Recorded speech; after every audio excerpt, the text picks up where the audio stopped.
নমস্কার বন্ধুরা, আমি শুক্লা। আমার রান্নাঘরে আপনাদের সবাইকে স্বাগত। ছোটবেলায় আমাদের পেয়ারা চুরি করে খেতে খুবই মজা লাগতো, আর কেউ দেখতে পেলে ছুটতে পালিয়ে যেতাম।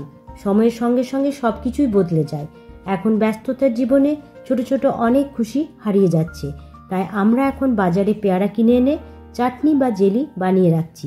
সেই রকম আমার আজকের রেসিপি পেয়ারার চাটনি। তবে চলুন বেশি কথা না বাড়িয়ে দেখে নেওয়া যাক আমি কিভাবে এই পেয়ারার চাটনি বানাচ্ছি। পেয়ারার চাটনি বানাবার জন্য এখানে নিয়েছি দুটো পাকা পেয়ারা।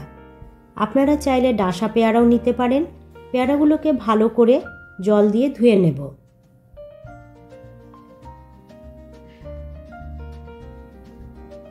এবার পেয়ারার দু সাইড একটু বাদ দিয়ে ছোট ছোট টুকরো করে দুটো পেয়ারায় কেটে নেব।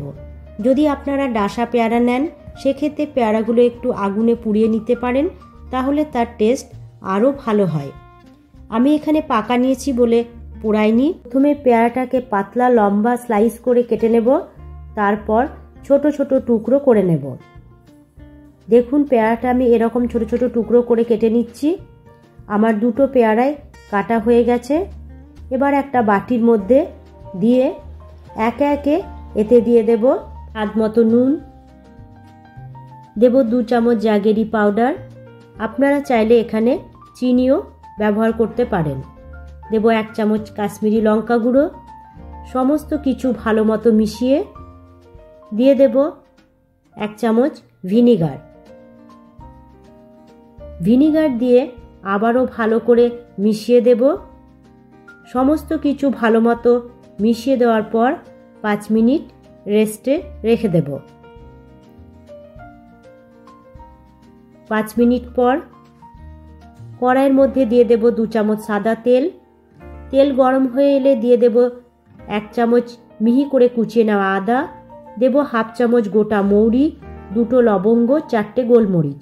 সমস্ত কিছু লো টু মিডিয়াম আঁচে 2 থেকে 3 সেকেন্ড ভেজে নিয়ে দিয়ে দেব 2টো মিহি করে কেটে নেওয়া কাঁচা লঙ্কা। লঙ্কাটা দিয়ে 2 সেকেন্ড ভেজে নিয়ে দিয়ে দেব মশলা মাখানো পেয়ারাগুলো দিয়ে একটু নাড়াচাড়া করে বাটি ধুয়ে সামান্য জল দিয়ে দেব। আর টক ভাব আনার জন্য দেব একটা আমসত্ত্ব। আমসত্ত্বটাকে ছোট ছোট টুকরো করে কেটে জলে ভিজিয়ে রেখেছিলাম। আমসত্ত্ব দিয়ে সব কিছু ভালো মতো মিশিয়ে দেব। মিশিয়ে দিয়ে ঢাকা দিয়ে 10 থেকে 12 মিনিট হতে দেব।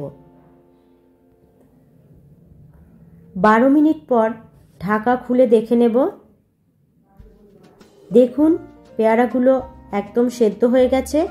আপনি চাইলে এরকমই রাখতে পারেন অথবা ম্যাশার দিয়ে একটু ম্যাশ করে নিতেও পারেন। আমি ম্যাশার দিয়ে একটু ম্যাশ করে নিচ্ছি।